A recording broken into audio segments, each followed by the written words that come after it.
This is Things You Might Not Have Heard. I'm Jay Cleveland Payne, and I have for you today 8 stories queued up that you deem were great stories to talk about on Monday. So we're talking about them here on this Tuesday morning here on the presentation, whether you're watching it live in your feed right now or throughout the day sometime later on. We thank you for being a part of the family and joining with us. These stories, these 8 stories, cover vetted conversations, stories that you said were good to chat up with information, politics, current events, and pop culture news in the queue. Now, Donald Trump is here twice, technically. Also, Justin Trudeau and Jason Kelce, and 5 other stories to get into this. So the vetting process we'll get to in a moment, but remind you that this website, this is theconversationproject.com, is our online home, and that's where you can find all the things you need about us in detail. If we don't quite get what's happening as the video rolls, check it out, plus many calls to action we'll give you later on at the website. Plus, you can email me with any questions you want to. Also, any complaints, if that's what you have, at the email address, theconversationinbox@gmail.com. Today is Tuesday, January the 7th, 2025. I'll just say we survived and moved on from that. Actually, I'm not going to say we survived and moved on because first story actually deals with this January the 6th. And so we'll get to that one right now. No particular order as these stories are being presented based on your engagement. These are just kind of how the story kind of played out for us in the rulings. And plus, there's an OnlyFans story at the end, so we're going to save that towards the end so that we don't get, hopefully, demonetized.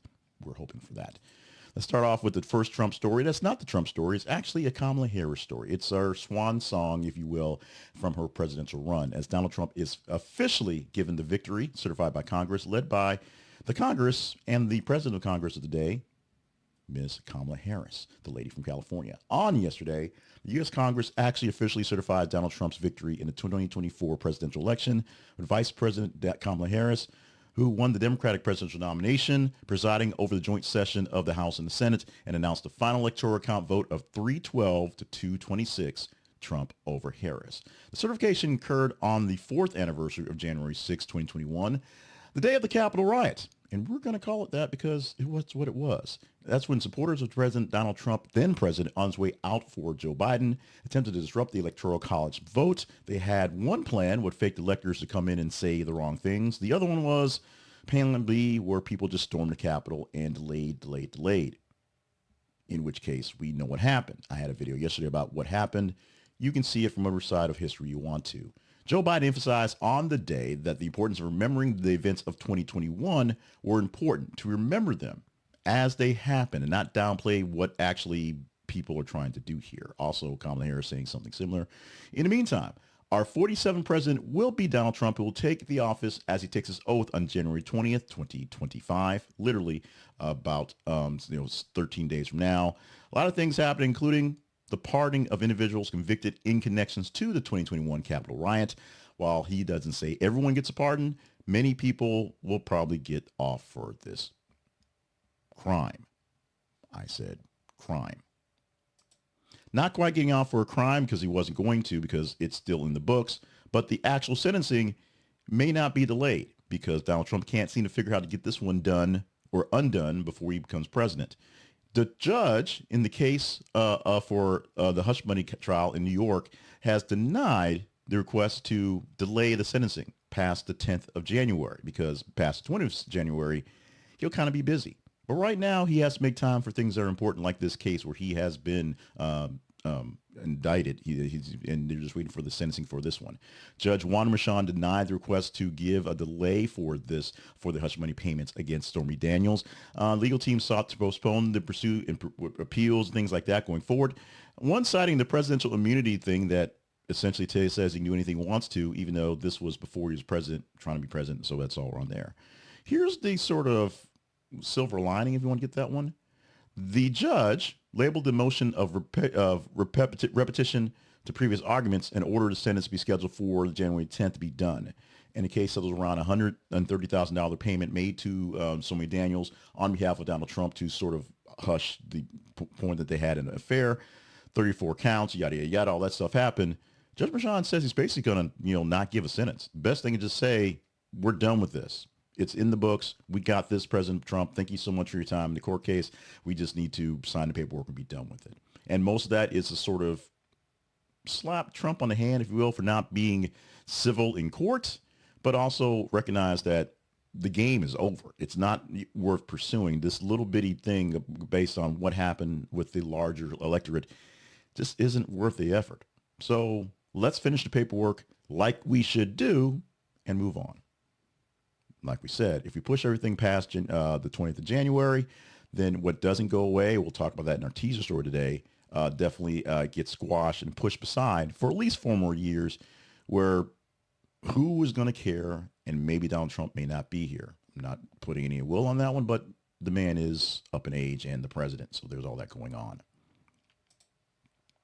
Canadian Prime Minister Justin Trudeau has announced his resignation amid political pressure. Now, earlier in the day, we posted the first rumblings of it that he was probably going to announce it, and then he did it on the day yesterday, so we had to update the story. That's what we're talking about here. He announced it as both the leader of the Liberal Party and the country's head of government. So he's no longer in the government as the prime minister. He's no longer really part of the party as the man that pulls the strings for that Liberal Party. It comes after nearly a decade in office, which is a good run, but of course, declining public support and internal conflicts within the party. Basically, the popularity of the Liberal Party is down to 16%. That's bad. You know, 60% of the electorate, and that's people who will actually vote for you. If you look at the entire grouping of Canada, it's probably worse than that. It's a big deal. There's a lot of pressures in the party to change, a lot of pressures in the party for change, a lot of pressure in the party for new people to step up and for Trudeau to step down. And that's exactly what happened. He stepped down. Who's stepping up? And elections are coming in October. This upcoming year, they have a brand new batch of elections, and they got to be in position to actually win something. They have to set up the shop and set the score up and get the war chest going so that people who can win, people who have a chance, can make things happen. What's going to happen? Well, Trudeau's going to, probably teach a college course or write some books or things like that because, he's had a good run. He's had a great time being one of the leaders of the free world, being the head of Canada, being America's hat in the 51st state and all that other great stuff going on. And he can talk a lot about the insights when the time was right for how he dealt with pressure, stress, and other world leaders who put him under pressure and stress. This resignation marks the end of an era in Canadian politics, which characterized by progressive policies and international recognition, but domestic challenges, economic concerns, and internal party disputes basically tore down from the inside. Labour Party needs to shape up or ship out, if you will, in the way of winning some votes, getting some relevance, and taking over some semblance of order in their party, and maybe back to the country. We shall see. On the waning days of President Biden's power trip here going on, wrapping up his term in office. Many people trying to shore things up, make sure things aren't going to be so bad because they think they'll be worse in a couple days. Now, one of the things that we're not sure what's going to happen because we never know what's happening with this guy is in North Korea. Tony Blinken's making a visit to South Korea, trying to make sure things are kosher on his way out the door. Meanwhile, North Korea is testing ballistic missiles while he's there. The recently conducted series of missile tests, including a launch of a new hypersonic intermediate range ballistic missile on January 6th, shows that North Korea wants to rattle some sabers if they want to. This missile went approximately 1,500 kilometers at speeds of Mach 12, reaching an altitude of over 100 kilometers before landing into the sea of the east coast of Korea. It, of course, was there because Antony Blinken was in town in South Korea. We can talk a lot about the missile, but the real story is the fact that North Korea is trying to get itself back into some public eye and maybe good graces, ironically, with Mr. Donald Trump. By being a naughty little boy and getting some attention, he's going to get some love from his good uncle Donnie, and maybe get a little back and forth. Will they get any relief of sanctions, any money, any food, anything for the actual nation? We don't know. But the best thing that the poor boy can do is throw his toys around because it makes a mess, it gets in the way, and it becomes a danger to other people. You stepped on Legos lately? Toys out of place are a danger to other people. Toys that blow up and can kill people, like what are these things called?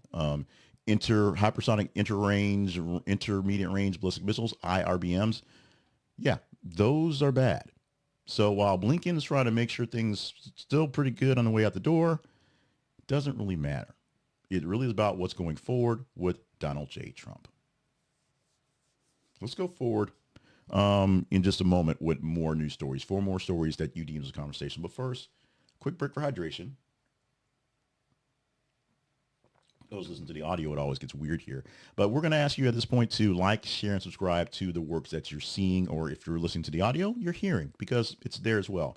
And when you like a article, you like a video, like some content we make here on whatever it is you're watching on, we're on X. This is on X, Threads, Facebook, and on YouTube. You get a chance to see what's going on. You get a chance to kind of see what's happening and get a chance to give other people a chance to see it, because the algorithms will see that people enjoy it. So if people enjoy it, they'll show it up to more people. Not so much random, it's really staged. Also, I see that you're enjoying it, you're liking it, you're commenting, you're getting into things going forward. You know, people who enjoy this type of news content and this type of humor and commentary, share it directly with them and have them join in the conversation with you. So to join in the conversation with me and all of us together. And if you're not subscribed to this in your feed automatically, go ahead and hit subscribe. Make sure you're getting this one. And if you don't like where you're getting it from here, or let's say you're watching YouTube and it sort of pops up, but you're actually a TikTok guy, go to our website. There are links to where we are, everywhere we are. So you might be a different forum for you to subscribe to, but more subscriptions. Also, the way we kind of gauge how things are going, because the more people are subscribed to it, dead subscriptions or not, the more people we believe we're serving out there in the larger queue. I think we serve a lot of folks when we do Nicki Minaj stories.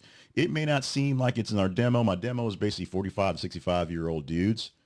A lot of them are white. But hey, a lot of them love some Nicki Minaj.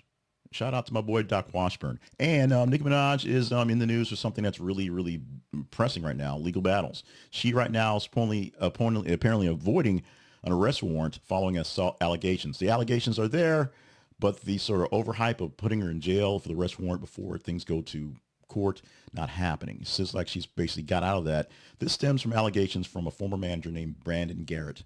And he says he is going to be denied this actual warrant because insufficient evidence, like walking her up really means something. But Garrett is accusing Minaj of assault and emotional distress during her Pink Friday 2 World Tour, where she said basically he beat her up and was just kind of just crass and mean. Minaj's lawyer denies the claims, saying they were false and frivolous, with authorities gathering evidence to potentially refile the case.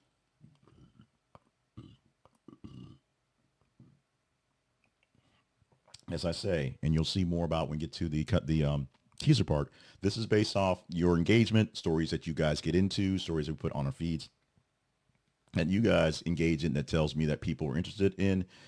And y'all always interested in OnlyFans, which we'll get to, and Nicki Minaj. You're also interested in Jason Kelce for different reasons and for a totally different show, literally a totally different show, as he joined the Nate late night crew, but not off to a great start. Not particularly good ratings for his debut, or debut as I like to say, on ESPN. What they call it Late Night with Jason Kelce. It actually debuted on the 4th of January at 1 a.m. Eastern Time and had Charles Barkley, Lil Dicky, and NFL analyst Brian Baldinger. And the early reviews of the show were not great. I'm going to say mixed. They just were the show that was struggling to find its footing. It was the first episode. It had some skits that were produced and some gimmicks, things that were not quite well, they were overly late night-ish from old days, and not so much focusing on what we thought the thing was on, a guy talking sports late at the night, so you have that thing to go with it. It was not great, and something that's really kind of disappointing because of Kelce, who is a great personality. You see it in all the commercials he's done. You see it when he's doing things with his brother, that other guy, and you see it on NFL's Monday Night Countdown when he does the stuff for Monday Night Football and ESPN's work there. A lot of his show, a lot of his shtick shown this weekend as the playoffs are going on, and then ESPN and ABC are doing a lot of weekend stuff along with the Monday night stuff. So he has a personality. He can get it done. He's a funny guy. The show, not off to a great start, but you can check it out as it's not going away soon. It's on ESPN, ESPN Plus, YouTube channel, and of course, Jason Kelce has clips on his YouTube channel as well. Why they just can't keep a dollar value menu, I don't understand. But they make a big deal every time they re-up it and redo it, and essentially they're all doing the same thing. But McDonald's is introducing a new McValue menu nationwide because investors want people showing up at McDonald's, and diners want to go, but there's nothing to eat that they can afford. You can't get a $8 Big Mac these days because It costs $8. McDonald's has this new menu, McValue menu, nationwide to attract budget-conscious diners and get the stock price up again. The $5 deal is still there. Choice of McDouble and McChicken, small fries, 4-piece chicken nuggets, and small drink. The buy one, add one for $1, a BOGO deal for various items such as breakfast, lunch, and dinner items, and app offers, which they have, of course, and local food and drink deals based off specific region things that are going on there. Maybe there's a McLobster or something. I don't know. But the deal to put the deals back into your McDonald's dealings is going to go forward. Now, they're going to, it's controversial because instead of just doing the simple dollar menu like they had back in 2013, they're making things that have a bit more skin in the game for that stuff. To get something for $1, you got to buy something full price. To get the 4 things, you got to get chicken nuggets with something that you normally don't get chicken nuggets with. It's a way to boost sales and bring in traffic for something that is easy to hold on to, easy to eat, easy to run with. So it's there. But why they don't just call it a value menu, make it simple, make things at a lower price? I'm not a corporate guy, so I don't know the answer to that question. The answer to my question as a business person is, because it would be a lot less complicated and people probably figure it out and just go for it and work things anyway. But you got to put that spin on it for corporate stuff. We are going to the story that will probably get us demonetized if it's not so far, since I've said OnlyFans 3 times already. But we're going to Camille Winbush, who has been in the news recently for her joining the site. And because people were kind of figuring out what is she doing now these days and why is she not more famous or why is she less famous, all those things. Well, she's famous on the OnlyFans as she earns reportedly $1 million in 1 week of, let's say, work. And the fans of Bernie Mac show says that people are a bit, disappointed in Nessa. Of course, it is what it is. That was the role she played, Vanessa Tompkins, on the Bernie Mac show. And she's earned about $2 million in a year and approximately $1 million a year. That's at a week. Okay, well, the robot editor blew up with that one. So, Paul, that did seem kind of odd there. So, but she's discussed her decision to join OnlyFans publicly. Basically, the residuals from what she's done in her early career aren't very much, and she wants financial independence. She's not getting big roles these days. She didn't really grow out of child actress sort of venues, and not that she doesn't have talents. They're just not being sold. We talk about many times often about how middle range actors are somehow struggling to work and have to, people who were big in something back then. We talk about the Cosby Show stars that had appearances there that are just sort of, simmering in the Hollywood pot because there's nothing for them going forward. They were minor characters, so they didn't get anything but minor character roles. It is what it is. Winbush addressed her critics of her venture, highlighting that the platform's role in providing financial stability and enabling her to achieve personal goals, such as purchasing a home, are there. We had a story a few days ago about the CEO of OnlyFans who began her life with the company as a contributor, doing the deeds, and now as a runner of it, saying it is a site for feminism. It is a site for empowerment of women. This is an example. If you want to take this as an example, this is a non-shade comment right here. But OnlyFans is there because the market is there for it. As many people who think that things like this, put it in that box where you want to, should not exist and that they're bad people for doing it and that bad people are the only people finding it, she's earned $2 million in a couple of years because bad people are finding this and because what she's doing is bad. And so you can, pray for her soul if you want to. Right now, her bank account is doing really well. The way you want to battle this is your battle, your fight, the way you want to do this. But let's just remember, if there's a market for it, someone will find it, someone will pay for it. It doesn't matter how depraved or disgusting you think it is. Somebody wants to throw some money at it. Somebody will find a way to do that. And as long as they're doing it on the internet, which makes it simple and easy, you see what happens. This is a part for our teaser story, which is the headline, Trump seeks to block imminent release of special counsel Jack Smith's report. This is an interesting story right now because Jack Smith decided as Donald Trump was going to make his way into the presidency, he's going to win the election, pushing his documents case was useless. So he shut up shop before Trump could fire him, which we didn't even know if Trump could do yet. But he just said, we're done. We're wrapping it up. We'll write the report because you have to. Remember the Mueller report that had to be produced and what came about from that? Basically nothing.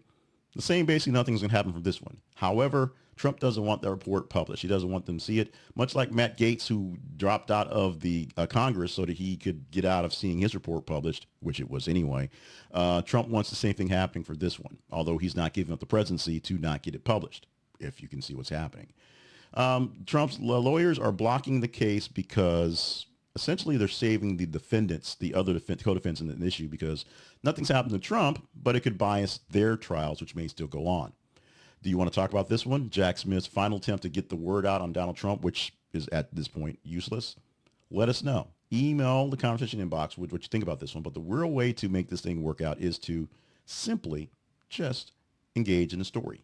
Our feeds are on Facebook and X. Facebook.com/This is the Conversation Project and X.com/TH_conversation. What you see every 50 minutes or so is headlines like this one with links to other news stories. This one goes to the NBC News link on the breakdown on that one. So check out the headline, engage in it. That means read the story, comment if you will. And the more engagement the story gets, the better chance you have of talking about it tomorrow morning, the next iteration. We're going to take 8 stories to present for you like we did today. They're from the top 15, 16 stories of the day from today, posted in this 30 hours we call the day. And you decide that.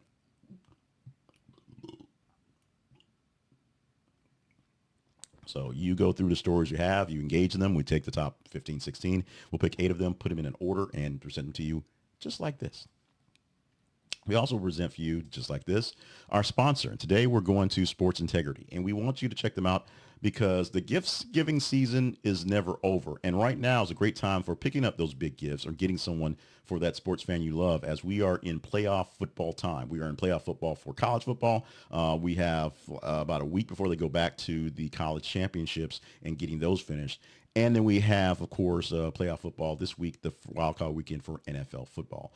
There's also basketball happening. There's also hockey happening. Baseball is always in people's minds. Soccer is sort of there. So if you're a sports fan, Sports Integrity may be your place to go for yourself or your loved one for great, genuine, certified items from your favorite athletes and sports teams. They also have stuff from movie memorabilia and other things like that. So you can get passionate about authentic memorabilia on wherever you want to. Great collectibles from there. Now, if it has a ball attached to it, you can probably find something from it there. If it has a stick attached to it, something there. If somebody bounces around and jumps around, you can probably find something there. A signed picture, a signed jersey, some signed memorabilia, helmets, shoes, all sorts of things are there at Sports Integrity. My beautiful wife, Christina with a K, got me, which you can't see over my other shoulder, an LSU helmet from Sports Integrity because I'm from Louisiana. So there's that. So she got something that sort of she didn't get the Saints one. She got the LSU one because it's smaller, but it's love. It's great, and she knew where to get from me as a sports fan a nice little thing that you can't see because I got the square box on there. When I get the bigger studio, it'll be there. It's right there, trust me. But Sports Integrity is a great place to get your memorabilia. It's not signed. It's just a little bobblehead. It's nice. It's great, but you can get things that are on those levels, just little pieces, chattels, put it there. Pop Funkos as well. Plus signed things from all the folks that you want to get from as well. So check it out online using our link because it's a small commission fee. This is theconversationproject.com/sportsintegrity. This is theconversationproject.com/sportsintegrity. Just a little smart. It doesn't cost you anything extra to get something from Sports Integrity. Now, we want to let you know about us. Our Conversation Project lives online at this is theconversationproject.com. And if you're tired of the mainstream media telling you what stories matter most, let us do this together. I put out stories every 50 minutes on our feed so you have the voice to shape the news coverage. We pick news stories that you want to talk about. The community values meaningful conversations and fresh perspectives on stories, not just the same old, same old, same old. Yes, we do allow for getting the things that are most important, the most topical things. We talked about the certification of the election. We are continuing to talk about updates on Las Vegas and on New Orleans and the attacks there from New Year's Day. We will do those big stories and put them out there for you and get you information there. But we also talk about the passing of Donkey, those things like that. And we do a lot of OnlyFans because you guys want to chat up OnlyFans. It is what's going on. It is the truth. So you engage by clicking on the stories, engaging the stories that we get to and sharing your thoughts on that. Your feedback drives conversation on there. That tells us what we're really talking about. I just throw out stories that look interesting, or sometimes I throw out stories because I got to fill a gap. You tell me if those stories are actually interesting or if the gap was filled properly. You do that by following the feeds on Facebook and X. Do that by conversating with me via email at the conversation inbox, gmail.com.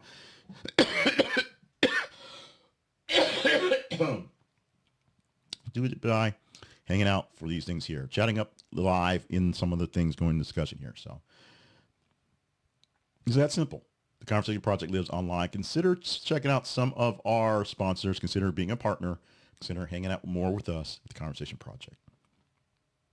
That is it for things you might have heard for Tuesday, the 7th of January, 2025. More stories all day on the way from the Conversation Project. Follow us on our feed so you get that. Email us so we know that we're doing the right things or the not so right things. And consider being a partner because we can use some help in this big year, 2025. Love you guys. Mean it so much. We're going to go ahead and wrap it up here and get ready for tomorrow's show.